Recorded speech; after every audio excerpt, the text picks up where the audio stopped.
Web film প্রেমীরা কেমন আছেন? আশা করি ভালো আছেন। আমিও ভালো আছি। তো আমি একটা রিসেন্টলি ওয়েব ফিল্ম দেখলাম। আর ওয়েব ফিল্ম আর টেলি ফিল্মের মধ্যে পার্থক্য হচ্ছে, যেগুলো আমরা প্রথম দিকে এর আগে টেলি ফিল্মে দেখতাম বা টেলিভিশনে দেখতাম, ওইগুলোকে বলা হতো টেলি ফিল্ম। আর ওয়েব ফিল্ম হচ্ছে যেগুলো আমরা ওয়েবে দেখি বা হচ্ছে ওটিটি কন্টেন্ট হিসেবে জেনে থাকি, এগুলো হচ্ছে ওয়েব ফিল্ম। তো বর্তমান সময়ে একটা ওয়েব ফিল্ম রিলিজ করে দেওয়া হয়েছে, যেটা হচ্ছে খুব কাছেরই কেউ। আর এখানে অভিনয় করছেন সোনেরা। আর এই সোনেরা অভিনেত্রীটাকে কেন্দ্র করে এই ফিল্মটা আমার দেখা। কারণ এই সোনেরা অভিনেত্রী আমি দেখেছিলাম দাগি সিনেমায় টমা মির্জার আপনার নিশুর একটা রিলেশন ছিল, সম্পর্ক ছিল। কিন্তু আপনার নিশু একটা অপারেশনে যায়, যার প্রেক্ষাপটে টমা মির্জার সাথে অন্য কারো বিয়ে হয়ে যায়। তখন আপনার নিশু ফিরে এসে দেখে যে টমা মির্জার অন্য কারোর সাথে বিয়ে হয়ে গেছে ভুলবশত। যার সাথে বিয়ে হয়েছে তার মৃত্যু আপনার নিশুর হাতে হয়ে যায়। এখন আপনার নিশ্চয়ই এর প্রেক্ষাপটে 14 বছরের জন্য জেলে চলে যায়। 14 বছর পরে জেলখানা থেকে বের হয়ে এসে সে নতুন করে জীবন শুরু করতে চায়। তো তার বাবা মা বা পরিবার থেকে বিবাহ দেওয়ার জন্য সোনে রাজে রয়েছে এই অভিনেত্রীটা, তার সাথে আর কি আলাপ আলোচনা করে। তবে সে বোবা চরিত্র অভিনয় করে। আর তারকে দেখতে, তার যেভাবে চলাফেরা, কথাবার্তা মুখে বলে না, মোবাইলের মধ্যে স্ক্রিনে লিখে লিখে, খাতার মধ্যে লিখে লিখে বলে, মানে দেখতে তাদের কেমিস্ট্রিটা কোথাও গিয়ে তাদের যে মেন যে এখানে প্রেমের স্টোরি দেখা হচ্ছে টমা মির্জা আর আফরান নিশু, তার থেকেও আফরান নিশু আর এই সোনেরা অভিনেত্রীর অভিনয় বা তাদের লাভ স্টোরিটা, তাদের কেমিস্ট্রিটা একটু ভালো লেগেছে আমার কাছে। আর এই নায়িকা সোনেরা, সে অনেক ভালো মানের অভিনেত্রী আমার ওখানে দেখে মনে হয়েছে।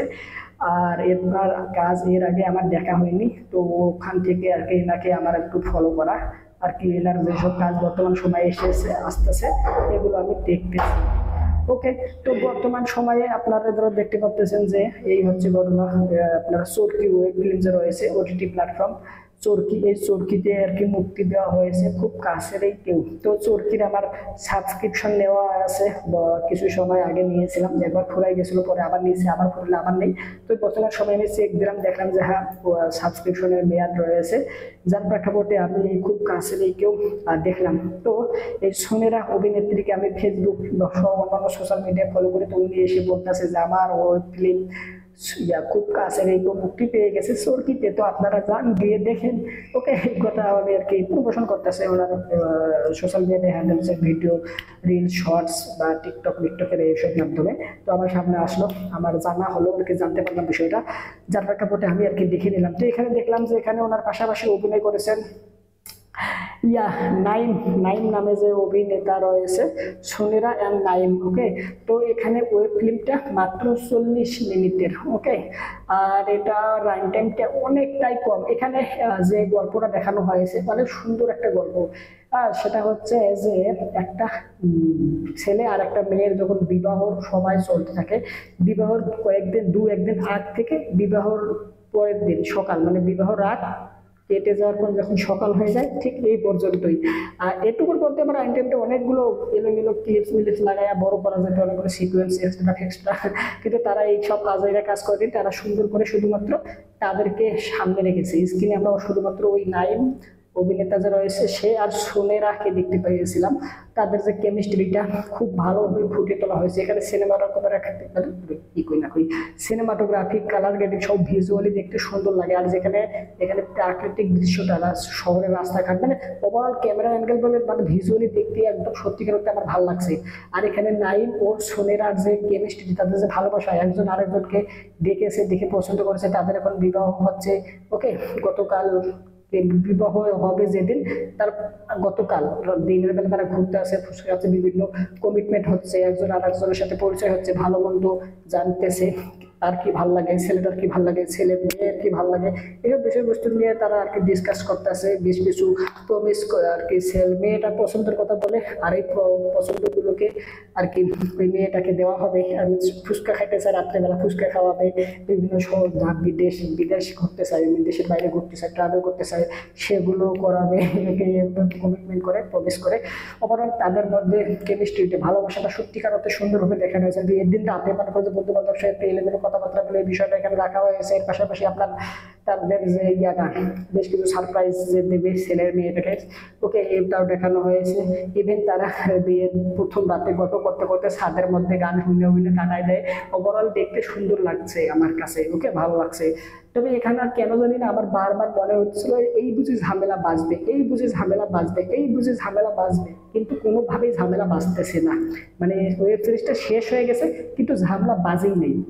কারণ ঝামেলা বাজার প্রেক্ষাপটটা আমার কাছে খুবই কমন লাগে। কারণ বাস্তব জীবনে বলি আর হচ্ছে সিনেমা বা ওয়েব সিরিজ বলেন, ওয়েব ফিল্ম বলেন, বিভিন্ন জায়গায় বলি, মানে ঝামেলা হবে না এরকম কোনো কিছুই আমি দেখিনি। সব জায়গায় শুধু ঝামেলাই দেখি, কিন্তু এই প্রথমবার সম্ভবত ঝামেলা ছাড়া একটা বিবাহ সম্পূর্ণ হতে দেখলাম। তবে হ্যাঁ, যেটুকু সময় দেখিয়েছে বিয়ের একদিন আগ থেকে বিয়ের রাত কাটানোর পরে সকাল যে হয়ে যায় ঠিক ততটুকু, এইটুকুর মধ্যে তাদের মধ্যে একটুখানি আবার সমস্যা যে হয়নি একেবারে তাও না, সমস্যা আবার হয়েছে। ওকে, তো কি সমস্যা হয়েছে?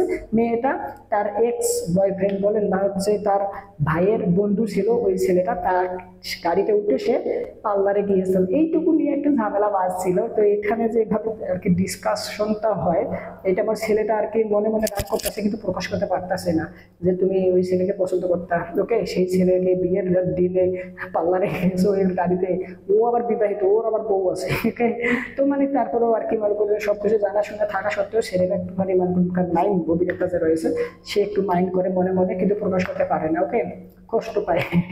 তো পরবর্তীতে সেই মেয়েটা শুনে প্রবেশ করে যায় এরকমটা হবে না, ভুল হয়ে গেছে, আমাকে ক্ষমা করে দাও। মানে তাদের মধ্যে ভালোবাসা, প্রেম ভালোবাসা, আবেগ মায়া মমতা সেটা কাকে দেখছে তার, যাই হোক সবকিছু সুন্দর করে একদম তুলে ধরা হয়েছে। অবশ্যই আপনারা যারা দেখবেন আপনাদের ভালো লাগবে। আমি রিকমেন্ড করবো এটা দেখার জন্য। মাত্র 40 মিনিট, বেশি সময় লাগবে না, দেখালাম ভালো লাগবে। আর এরকমটা আপনার যেসব প্রিয় মানুষ রয়েছে তাদেরকে দেখাবেন, তারাও দেখে এরকম আর কি তাদের চিন্তা ভাবনাটা, আমরা যেসব জিনিস দেখি সেসব জিনিস আমাদের মাইন্ডে আর কি লেগে থাকে। ওকে, ভালো জিনিস যখন দেখবো তখন ভালো ভালো চিন্তা ভাবনা, পজিটিভলি আমরা সবকিছু ভাববো। আর যখন নেগেটিভ কিছু দেখবো বা নেগেটিভ কিছু ভাববো তখন কিন্তু নেগেটিভিটাই চলে আসবে। ওকে, ঝগড়াঝাটি অন্যদের সাথে হচ্ছে আমরা দেখতেছি, পরবর্তীতে আমাদেরও এরকম একটা আর কি ইয়া চলে আসে মাইন্ডে। হেঁটে তো এখানে আপনি আপনার প্রেমিকা, আপনার স্ত্রী, আপনার পরিজনকে সাথে নিয়েও দেখতে পারেন, সমস্যা নাই। এখানে কোনো প্রকার কি বলে ভালগার সিন বা হচ্ছে অ্যাডাল্ট সিকোয়েন্স যেগুলো বলা হয় ওগুলো রাখা হয় নাই, সুন্দরভাবে জিনিসটাকে প্রেজেন্ট করা হয়েছে। তো আমি বেশি কথা বলে ফেললাম মনে হয়। মাত্র 40 মিনিটের web series, web film release review করতে আইসা 10 মিনিটের ভিডিও বানাইলাম আর কি। হ্যাঁ, অভিনয়ের দিক থেকে দুজনেই ভালো অভিনয় করেছে, পার্শ্ব চরিত্রে যারা ছিল তারাও খুব ভালো অভিনয় করেছে। লোকেশন গুলো খুব সুন্দর, সিনেমাটোগ্রাফি, কালার গ্রেডিং এর কাজ ভালো, ক্যামেরা অ্যাঙ্গেলের কাজ ভালো। আর কি গল্পটা মনে করেন যে মানে করে গল্প ছোট হলেও সুন্দরভাবে প্রেজেন্ট করছে। সত্যিকার এত ওভারঅল সব দিক থেকে এটা আমার খুব ভালো লাগছে। আমাকে যদি এটা রেটিং করতে বলে তাহলে আমি দেবো 5 আউট অফ 4.5। ওকে, অবশ্যই কমেন্ট করে আপনারা জানাবেন আপনারা যারা দেখছেন তাদের কাছে কেমন লাগছে। ভিডিওটা যদি লাইক না দিয়ে থাকেন তাহলে লাইক দেন, চ্যানেলটা সাবস্ক্রাইব করেন। সম্পূর্ণ ভিডিও দেখার জন্য আপনাদেরকে জানাচ্ছি আবারও ধন্যবাদ। I hope always understand so no for this subject. Thanks you, very good, by.